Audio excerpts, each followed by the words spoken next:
My name's Dean, and I'm your host. You're listening to The Non-Typical Project.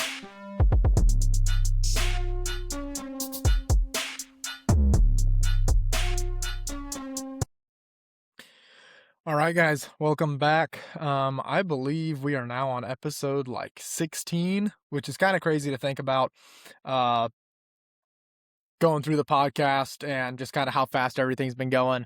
But episode 16 here, it's going to be a solo episode for you guys. And we're going to cover a topic that I think is of the utmost importance. To me, I hold this topic very, very high on my list before I go in the woods. If you are someone who is a fisherman that's going to get out a lot this spring and summer, you should be listening to this. If you are going to turkey hunt, you should be listening to this. If you hunt the early season for deer, you should be listening to this. If you are going to go do summer scouting, you should be listening to this. And what we're going to cover today is ticks, alpha-gal, tick prevention, all that stuff. I am going to get a quick disclaimer out of the way for this subject. Number one, I'm not a doctor. Nothing that I say is medical advice, nor should it be taken as medical advice. If you have any medical concerns or questions, don't take my word for anything. Go speak to your primary care physician or a doctor in general, and don't take it from me. Number two, I'm not a biologist. Everything that I'm going to be talking about in relation to this stuff is anecdotal, personal experiences that I've had. So I'm going to be drawing from my personal experience for everything that I tell you guys about all this stuff and how it works. And things that I've been through with ticks, things that I do to prevent ticks. And we're getting into that time of year. I already collected a couple ticks going to some local archery shoots and stuff like that. So there's another one if you shoot ASA events or you go to archery shoots.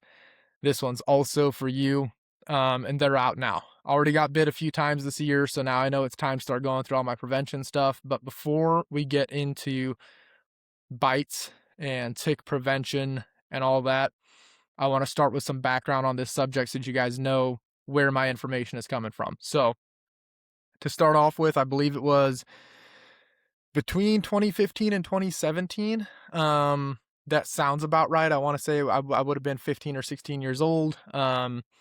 So around that time, I got bit by a Lone Star tick in northern Missouri. At this time, alpha-gal was still pretty rare. There wasn't a lot of cases going around. There was some stuff popping up in Missouri. I believe Missouri truly saw a little bit more alpha-gal around to where it became less of a rarity around 2013. So I was pretty early on. And I got bit by a Lone Star tick while turkey hunting. And at the time, I didn't even know what a Lone Star tick was. To me, a tick is a tick is a tick. And there's seed ticks and there's, the bigger ticks. And I really didn't know anything past that. Now, that being said, ticks were something I was used to. Just like I'm sure a lot of you guys are. If you spend time spring turkey hunting, if you're fishing off the bank in the summertime, walking through the woods, hanging cameras, scouting deer, you're going to get ticks. And it's just a part of life. So initially, I wasn't really worried about anything. And what ended up happening was following that bite, I was eating a lot of red meat at the time, as you could imagine. I was eating a lot of deer, steak, etc., my normal diet that I love very dearly. And what ended up happening was there was multiple nights in a row, or a couple nights a week, where I would wake up in the middle of the night and my body was on fire. My legs were swelled up. My arms had hives all over them. My face was puffy, and it wasn't even like I was itching. It was really a burning sensation. I mean, it felt like my skin was on fire. And I would, in the middle of the night, draw a bath, get it as cold as I could, and sit in cold bath water until the feeling went away. And sometimes that would take, 30 minutes, 45 minutes, maybe an hour. And, this was happening fairly frequently. So you got to remember, I'm 15, 16 at the time. My parents are immediately concerned. They were initially thinking maybe it's a detergent, maybe it's the sheets, maybe it's, something or other, because it looked like a skin reaction. And, after going through this multiple times and all those things being changed, it was time to go see a doctor. And I have to give a bunch of credit to some of the staff. I believe it would have been Wash U in St. Louis. They were pretty quick on this for something that it was not common.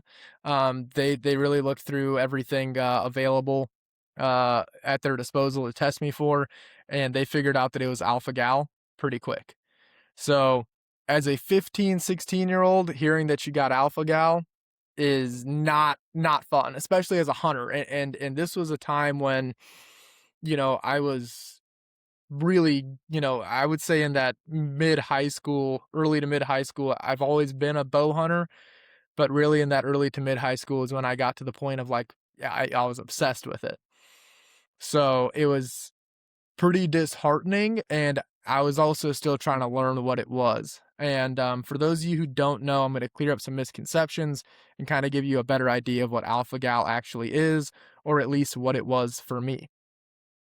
So, uh, alpha gal, otherwise known as AGS, is I guess the best way to phrase it is AGS stands for alpha gal syndrome. It is when the alpha gal, I believe it's an enzyme. It's almost like a sugar, I believe, and that is a sugar that is only found in, or I shouldn't say only. It's found in almost all mammals, if they're four-legged. So four-legged mammals typically have the protein. If you want to look it up, just look up alpha gal syndrome and what is alpha gal, and it'll walk you through exactly all the science behind it. I can't pronounce the actual name, so I go with the short names. But essentially what it is this tick has this enzyme on it, and I'm very much simplifying this for you guys, but tick has this enzyme from, or this sugar from biting a lower mammal. So whether that's a coyote or a deer or whatever else, some kind of four-legged mammal, and then they bite you. And when they bite you, that transfers into your bloodstream. Again, I'm simplifying this, might be butchering it, I'm not a scientist, but this is the best of my understanding. Essentially, that sugar can be broken down by your stomach and filtered through that way, and your body is fine with it. But if it gets introduced directly into your bloodstream, such as via tick bite, your body doesn't know what to do with that. Sees that sugar, it's not supposed to be there, doesn't recognize it because it didn't go through the stomach first, and your white blood cells freak out and causes an allergic reaction just like any other. Now, the only thing that differentiates alpha gal in terms of allergic reactions is that it's not like a peanut allergy or something like that. The symptoms are not immediate.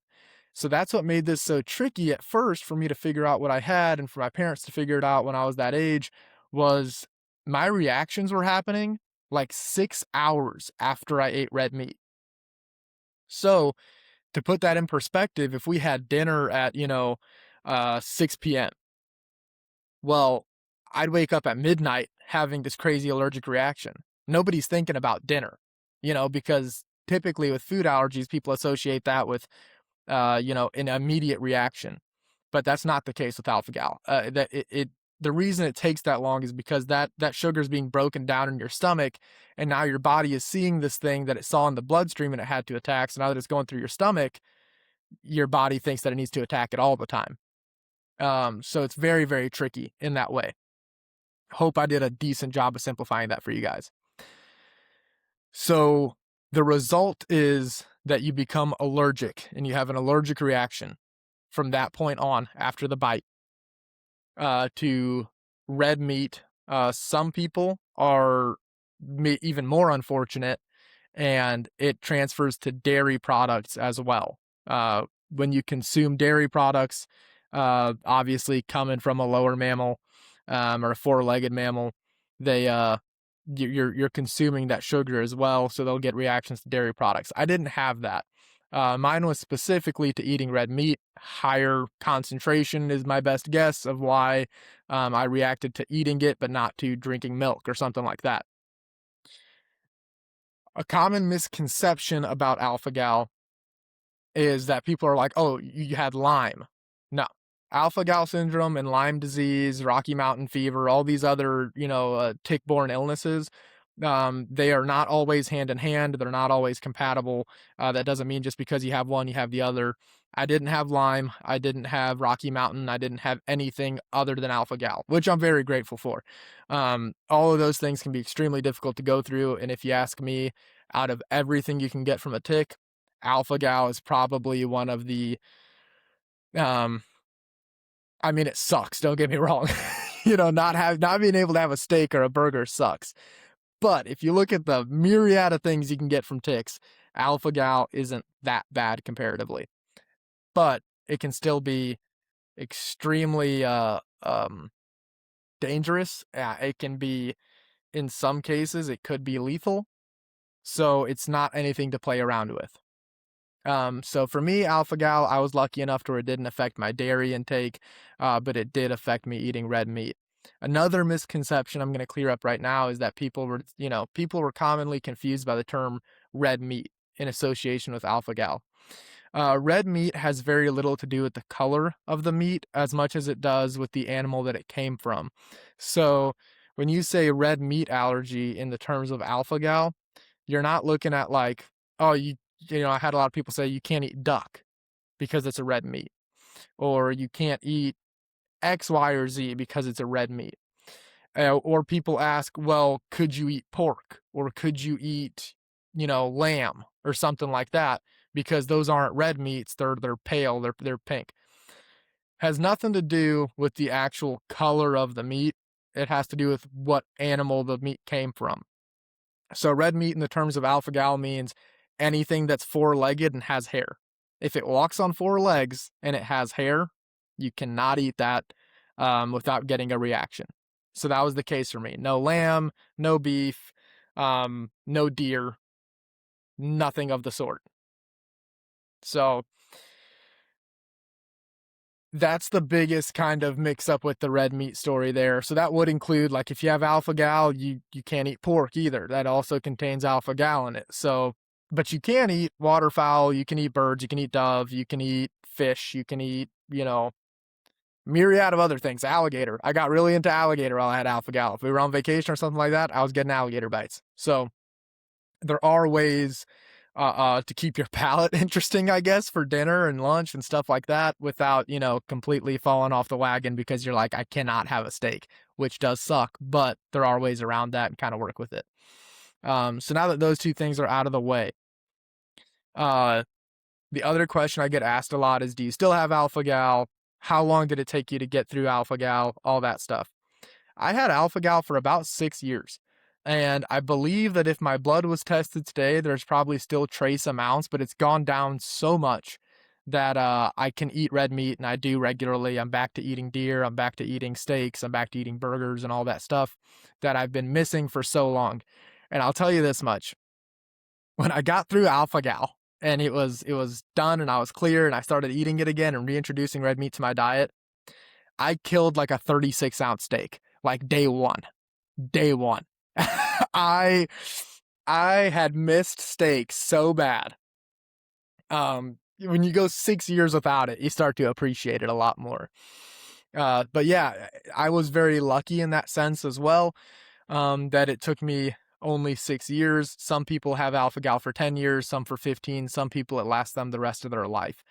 So when I tell you guys this and I'm walking you through alpha gal, you might say, well, I've been bitten, I haven't gotten that, blah, blah, blah. I don't really worry about ticks in the season. I'm telling you what can happen, what has happened to me, and what is becoming a bigger and bigger problem throughout the country. And not just throughout the country, but it's becoming more prevalent in general. Like, it's not focused areas. This used to be a very southern thing that would come up.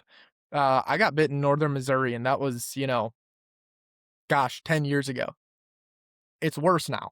So this is relevant. If you're an outdoorsman and you're out there during the spring and summer and early fall months, this is a very real situation, and something that I'm hoping to shed some light on for you guys and kind of let you guys know how I handled it, what all it entails, and so on and so forth. But yeah, it's a pretty serious deal.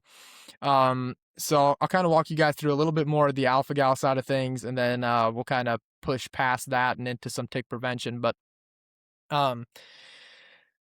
Now, people would ask me pretty frequently, like, well, how bad is it? If I had alpha gal, man, I'd still eat red meat. I don't care if I get some hives or whatever else. I'm not going to not eat steak, blah, blah, blah, blah, blah. I'm telling you guys now, you might think that. Then you might say that. If you have alpha gal and your reaction is anything like mine, the burning you get, the disruption in your sleep, uh, honestly, in the fear aspect of it is not knowing how bad it's going to get. I was prescribed an EpiPen throughout my time with Alpha Gal. It was a serious thing. Like, I was having the hive reactions and the skin burning and all that stuff. But there's always the very real possibility that I'm still going through the reaction. If, hives kicked in, I'm swelling up right now. Your throat can swell up and you can go into anaphylaxis. That is a very, very real thing. So, and you're sitting there in an ice bath, not thinking you can even move, and you're, stripped down because your clothes touching your skin hurts too bad. And then you're worried about, is my throat going to swell up next? Am I going to be carried naked to the hospital or something here in a minute? That's scary. And it's something that when you're in that situation, it changes your perspective on it. It's not I'll thug it out, and eat red meat anyways. That's not the case. And the other aspect that it affects you for, especially for the bow hunters and the hunters in general out there that are listening to this, obviously hunting is a very personal journey kind of deal, and I don't mean to get on a soapbox, but there's a very real connection to you and the game that you eat and all that stuff. Even if you're small game hunting, rabbits, squirrels can't eat that either. Deer. I didn't stop hunting because I had alpha gal, but I treated hunting a little bit different. I was no longer getting excited about backstraps for me. It was deer meat in the freezer for my family, deer meat to my friends. Missouri has a share the harvest program. I don't know, maybe the state you're listening to has it, maybe they don't. Maybe the state you're listening from has this, maybe they don't. But you can still have a very rewarding hunting experience even if you're not able to eat the meat yourself because of alpha gal or something like that. Donate the meat. That's what the Missouri Share the Harvest program is. It goes straight to people that are in need of good meals, and you're providing them with the most lean, healthy meat that there is, wild game meat like that. So that's one option, is donation. Second option is stocking up friends and family. They always appreciate, everybody wants more summer sausage, everybody wants more backstraps, so, or jerky or whatever else. So you can work around it in those terms and provide for other people, which is rewarding, but it does hurt, to not be able to eat the deer that you took. But that doesn't mean that hunting loses its meaning or its purpose to you. Just means that it might change for, however long alpha gal sticks with you. So for me, it did. And it was getting involved to share the harvest and giving it to friends and family. So that's kind of the first takeaway from that. The second one is, when you're dealing with something like alpha gal, you got to really focus on changing up your diet. I did a lot of catfishing in the river. I did a lot of catching crappie. I did a lot of hunting doves. I got into hunting doves. That's when I started duck hunting, was while I had alpha gal, so I could eat, still eat wild game meat. It's just not mammals. So, if I tagged out early in the season, great, I'm going to go duck hunt and I'm going to go, catch fish, and I'm going to go eat that stuff instead. And kind of vary my diet that way and still be able to eat, wild game, without being able to eat deer. So that is another kind of avenue to take and another window to look at it through. Don't get me wrong, very frustrating, very upsetting thing to deal with. But like I said, I got lucky. It lasted for 6 years, and then I was able to get back to eating red meat, and that's where I'm at today. That being said, throughout the process of alpha gal, how did I get through it in 6 years? How did that happen? I was, again, very fortunate. I credit a lot of it to just luck, but there's the second part of it is, if you get more tick bites after getting alpha gal, it can spike up your alpha gal in your blood more and make it worse. Or maybe you've had it for 3 years and you're getting bit by ticks again, and it just rejuvenates it, and then you're in this cycle where you're not really getting out of it. Um, so as far as trying to get through alpha gal, it doesn't work. It like a charm. A lot of it's up to how your body processes it, and everyone's different. But avoiding tick bites, not eating red meat, staying as clean and clear of those two things as possible will kind of help, fade that away because your body's not reacting to the alpha gal because you're not eating red meat and you're not getting tick bites, so you're not introducing more of it. So that betters your odds of getting through it. Um, those are the two big things that I've always been told and that I did to get through that. Now, how do you avoid tick bites? We're going to get into prevention here a little bit. How to avoid tick bites. I've got a pretty clean system here.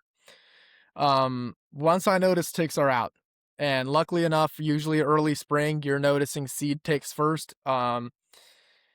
Again, I'm not a biologist and I'm not a doctor, so don't take this to heart, but everything that I've always been told was that from the doctors I've spoken with, seed ticks are a little bit less likely to transmit something that could be harmful to you. That doesn't mean that they don't, just means it's a little bit less likely.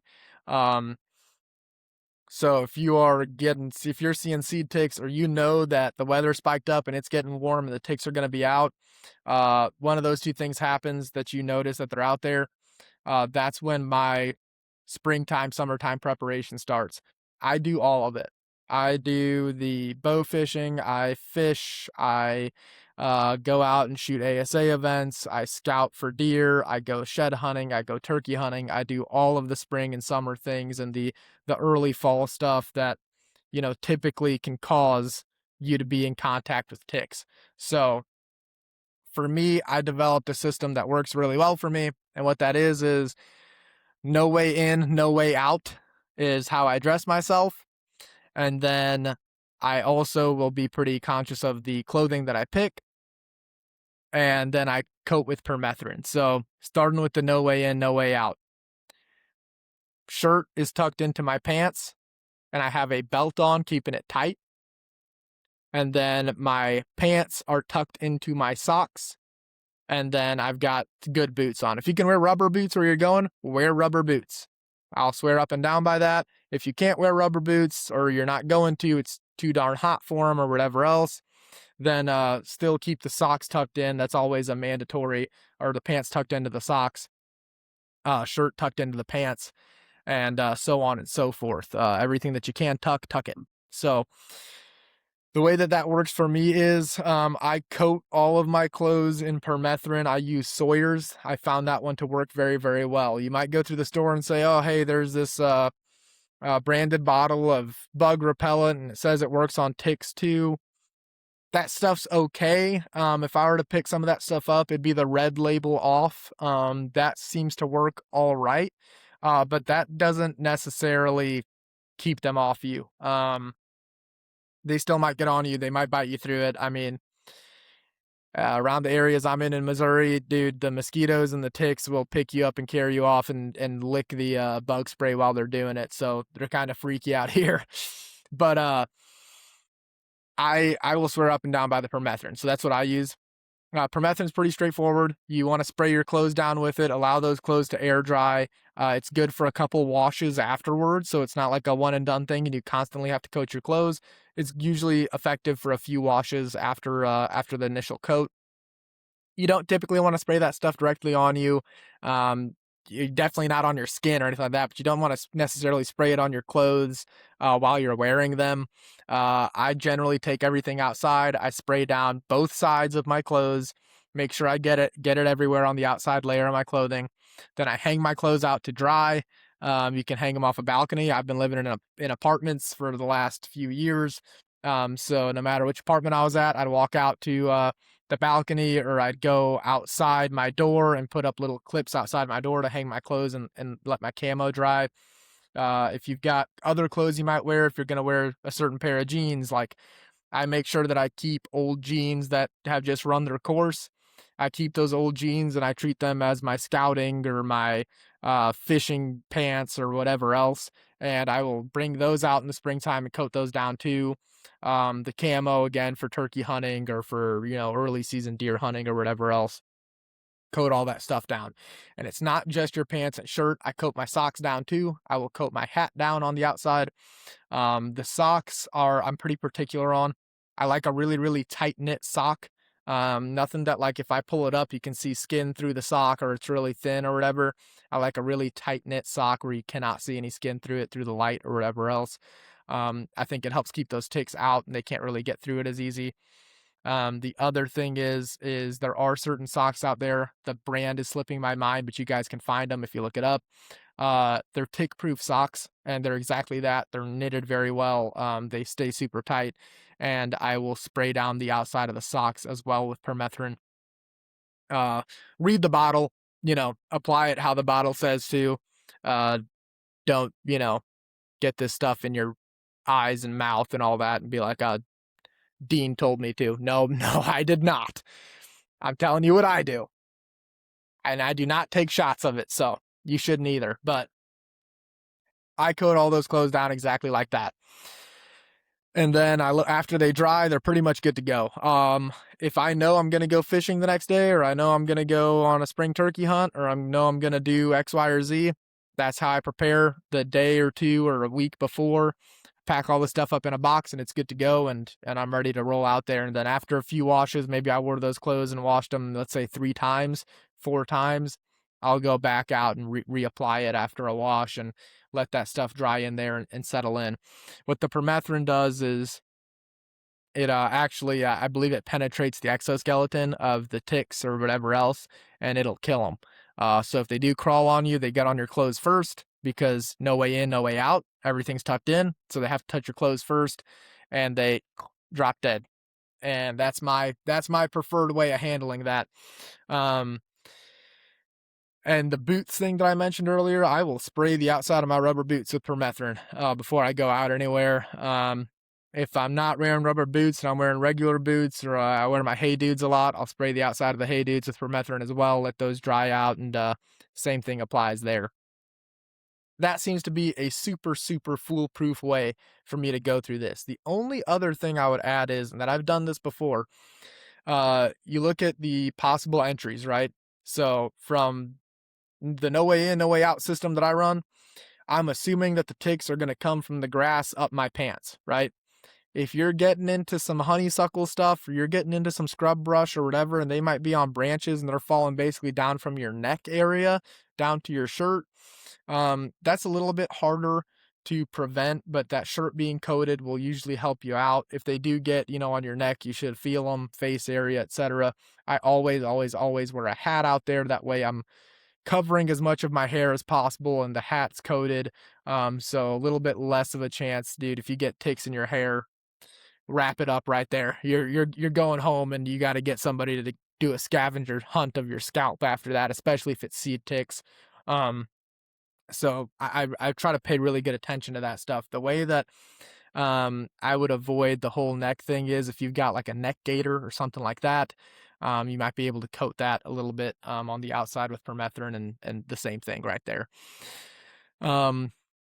The other way that they could get in is if you're sitting on the ground and your hands are on the ground or whatever else, they might get on your hands. Again, if they touch your sleeves or anything else on the outside, permethrin's covering that and they're down. But if they get on your hand and crawl up your sleeve, that could be a different story. So what I will often do when I'm turkey hunting, I know I'm going to be on the ground, I know I'm going to be all up in there with them, is I'll take some duct tape and I will basically cinch down my sleeves with duct tape. I'll wrap it right on the outside right there to keep my sleeves tight and in place, and make it as hard as possible for something to get underneath my sleeve. If you do come across seed ticks or something like that, you're generally in a nest of them. You never, ever, ever, in my experience, have just one seed tick. If you see one seed tick on you, the odds are that there is like 10 more. Seed ticks, depending on the species of tick and all this other stuff, seed ticks are generally the larva. They're the baby stage of ticks. And so when you find them, it's usually in a nest, and they spread out and disperse and get all over you. I have been told one time by a doctor that I had the most amount of tick bites on me that he's ever seen on a living person. So for what that's worth, I've had my fair share of run-ins with seed ticks. So If you do get seed ticks on you and they're all over you or anything else, I recommend duct tape, getting duct tape out. I always keep duct tape in my turkey hunting vest. I keep it in my truck. If I see them crawling on me, which with the permethrin, I've never had this. But before I was using it, and if you refuse to use it, which I do have some people that I know that won't use it, they've got their own personal reasons for that. If you're not going to run permethrin or something like that, run some kind of spray. If you're totally against the sprays, and you're just going to get covered in ticks, and it is what it is. The best thing that I can say is still use the no way in, no way out system that I was mentioning, and carry duct tape with you. And if you see seed ticks start crawling all over you, take that duct tape and wrap it around your clothing wherever it's at. Just tape it off to your leg and wrap it around your leg or whatever else, and then peel it back off, and they should all be stuck onto it. If you get bit by ticks somehow or some way, be very, very careful with the removal. You don't want to leave their head in there. I recommend a nice, tiny, tiny pair of oh gosh, what are they called? Not pliers. You guys know what I'm thinking of. Tweezers. Nice, tiny pair of tweezers. Get down really close to their head, clean it immediately with alcohol, do all that stuff. But this is what I'll say about the system that I've been running. I've been using that system for a couple of years when I'm out in the woods or anywhere else during this time of year. And when I've been running that system, just like I told you guys I have never gotten a tick on me. If my permethrin's fresh and it's less than 4 washes and I'm taped off and my socks are tucked in and everything's sprayed down, never gotten a tick on me. The only time I've gotten a tick on me was when I broke that system. So let's say I just killed a turkey. Turkey are usually covered in seed ticks and stuff like that as well. So I just killed a turkey. I rolled my sleeves up and I start plucking his feathers off, and I'm trying to breast him out and get all the meat off of him and all that stuff. I'll start getting seed ticks crawling up my arms. So this will sound extreme. I might sound like a big wussy. I don't care. I had alpha gal once. I'm not doing it again. So here's what I do. If I just took some game, and this could be early season deer, this could be turkey, this could be I don't know. I don't think I've seen ticks really on doves, but you get my gist. You just killed a deer in September. You just killed a turkey during turkey season or whatever else, and you're breaking them down, or you're gutting the deer, you're doing whatever you got to do, and you've rolled your sleeves up now, and now ticks are crawling all over your arms. Instead, now what I do is, for turkey, I carry nitrile gloves in my truck at all times. And so I will keep my sleeves duct taped, keep my sleeves rolled all the way down with, not break that duct tape seal. And I will pull the nitrile gloves up and I will tape those down as well. So now I still have a protective seal away from the ticks. I'll break my turkey down, get the meat, bag it up, put it in the cooler, and I'm good to go. And I can pull the duct tape and those gloves off, and I'm still tick free. If you just killed a deer and it's early season, you gotta gut the deer, I might get called a wussy again. That's fine. Instead of going bare arms all the way in the deer and your skin's rubbing up against their fur and everything else, and you're getting ticks on you, I am running the full shoulder length plastic gloves with nitrile gloves once again on top of those to keep everything tight. And then I'm going to go ahead and gut the deer out and do all that stuff. I'm not worried about it when I'm handling the deer when I first get to him and I'm dragging him out by his antlers or whatever else. This is specifically for when I'm about to gut the deer and I know I'm going to be resting against his fur and everything else and they can get on me. So I'll run those full shoulder length gloves. Keeps it to where I'm not getting all messy, but on top of that, if ticks do get on my arms or whatever, they're on that plastic stuff, and if they get past my shoulder, they're touching my shirt, they're touching permethrin, and they're dead. So that's how I keep myself tick-free during those processes without having to roll my sleeves up and break the barriers that I put up for them. If you guys are listening to this and you're saying, hey, this kid's crazy, this stuff sounds really extreme or whatever, I'm telling you right now,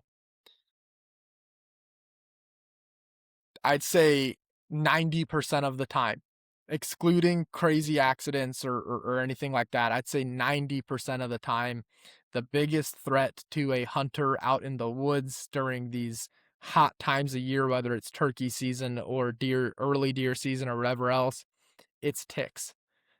the slew of illnesses you can get from them. And in my experience, having alpha gal and all that stuff, that's the biggest risk. Assuming that you're a safe hunter, and your hunter safety, and you're being responsible with your weapons, and if you're climbing trees, you're using proper safety gear and all that stuff.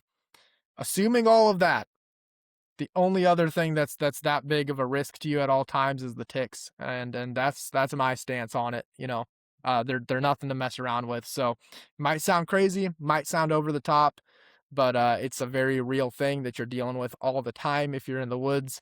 That is your highest rate of coming in contact with something that can really mess you up. So, just something to keep in mind if this sounds a little bit over the top to you guys. It's there's good reason for it. But we'll kind of get into a little bit more of this sort of prevention side of things. Let's say you had a successful hunt. Let's say you're done with your hunt or whatever else, and those clothes I was wearing, no ticks on me. I'm all good to go. When I'm done hunting, I don't care that I have a fresh coat of permethrin on or whatever else. I'm stripping down all my hunting clothes. I am putting them in a scentless trash bag. And if I know I need to wash them right away, they're in the scentless trash bag and they're going straight to the washer or straight to the dryer. And I'm tying that bag off.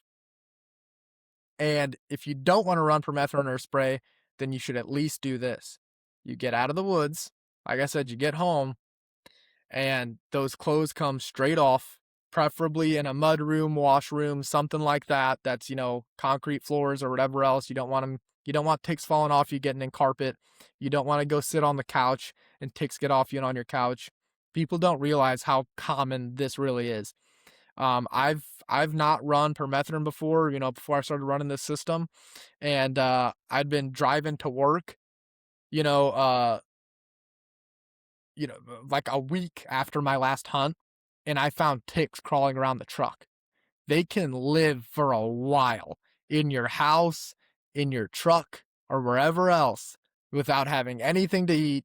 Your truck is hot, doesn't matter. Those suckers are like roaches. They can live through a lot of crap. And so that's why I don't mess around. Typically, if you have to wait till you get home, you have to wait till you get home.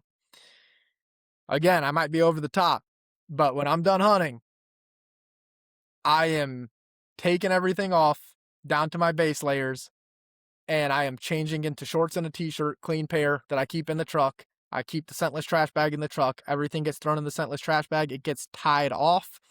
I drive everything home. It goes straight to the washer, goes straight in the washer, goes straight from the washer to the dryer if there is any ticks on those clothes that are dead. That is my system there to make sure they're not getting in my truck, not getting in my house, nothing like that. There the worst thing in my eyes that you could do is get through your hunt, check yourself for ticks. You're all good. And then 4 days later you get bit by one that was hanging out on your couch or in your truck or whatever else. That's plain dumb and very, very preventable. So that's how I handle that. That's how I make sure that I'm not tracking ticks in.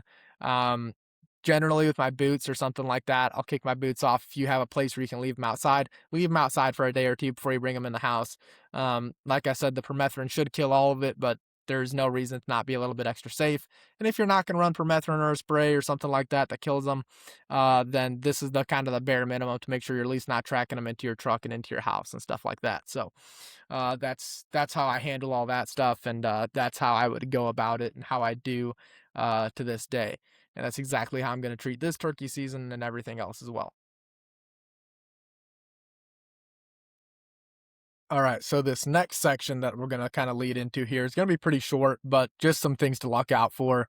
If you aren't familiar with different kinds of ticks, right? Seed ticks are your tiny little like tip of a thumbtack kind of tick. If you're not looking for them, you probably won't see them on you. They're super, super tiny. If you got freckles on your arms like I do, they could look like a freckle. Super, super small.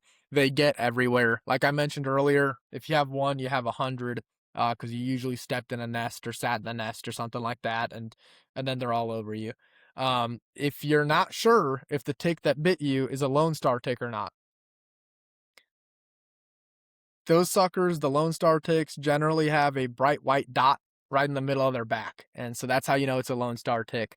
There is just a plain brown tick that's a deer tick. There's a few others out there that, will pop up and be around. But generally, for simplicity's sake, when I see a brown tick, I just think deer tick. When I see one with a white spot, Lone Star. And when I see, those little tiny spots moving around on me, those are the sea ticks. Now, let's say you didn't do all your prevention, or maybe you did and something slipped through or whatever else, and oh no, I got bit by a tick, and now I'm paranoid about, am I going to get Lyme? Am I going to get anything like that? Couple things to look out for. Uh, don't just brush off tick bites as, I've been bit by them before, it's fine. Really, really keep an eye on the bites and monitor them. And the way that you can check on a bite is it puffing up really bad? Typically, for me and for a lot of people, a tick bite will end up really similar to a mosquito bite. It'll puff up a little bit. It'll get really itchy. It'll turn kind of red or whatever else. What you really want to look out for is if the bite area ends up forming a rash, or it ends up forming a red ring around it, or almost like a bullseye. Or if you start feeling sick shortly after, if you start getting flu or fever-like symptoms shortly after the bite, within the next few weeks following, or anything of that nature. If anything feels off, or there's anything even slightly concerning about it, go to a doctor.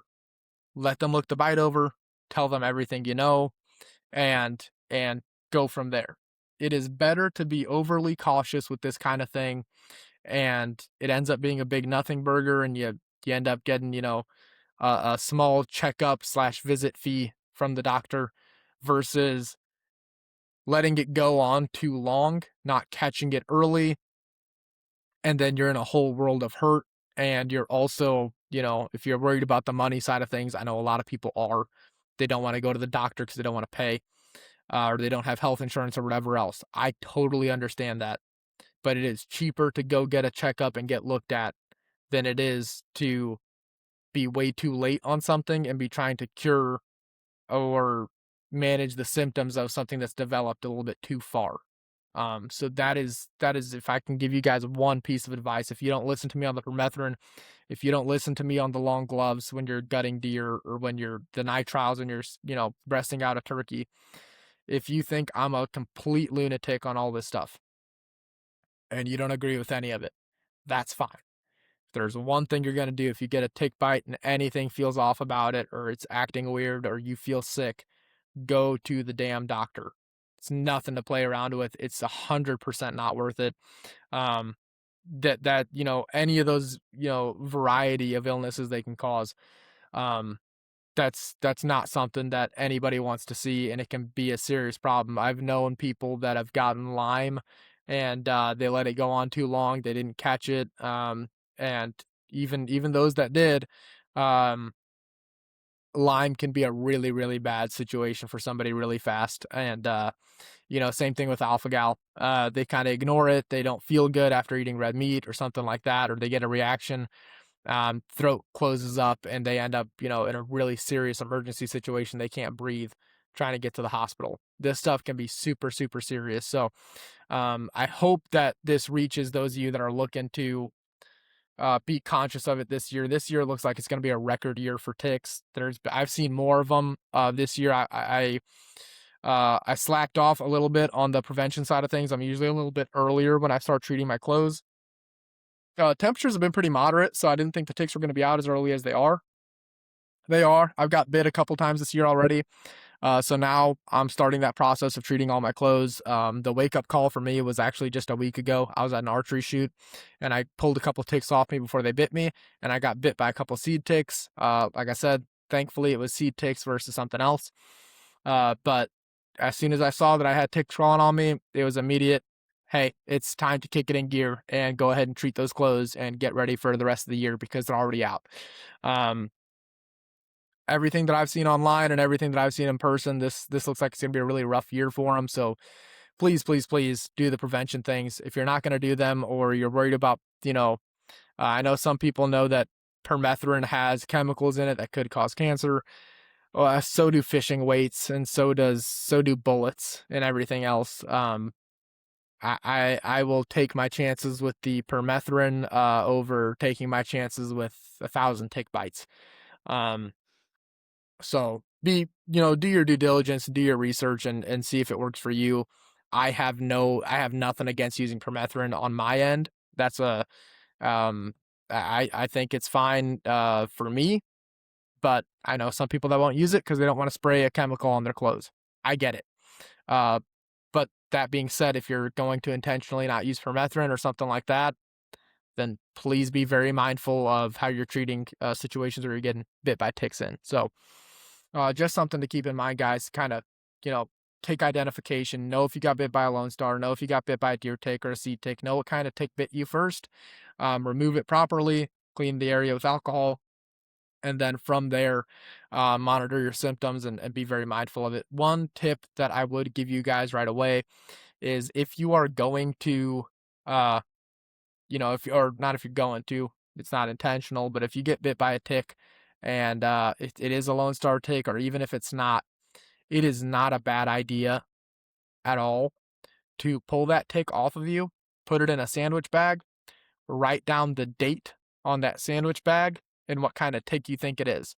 Deer tick, Lone Star, seed tick, whatever. Put it in that sandwich bag, fold it up, put it in the freezer, and keep that sucker in the freezer until the tick bite goes away.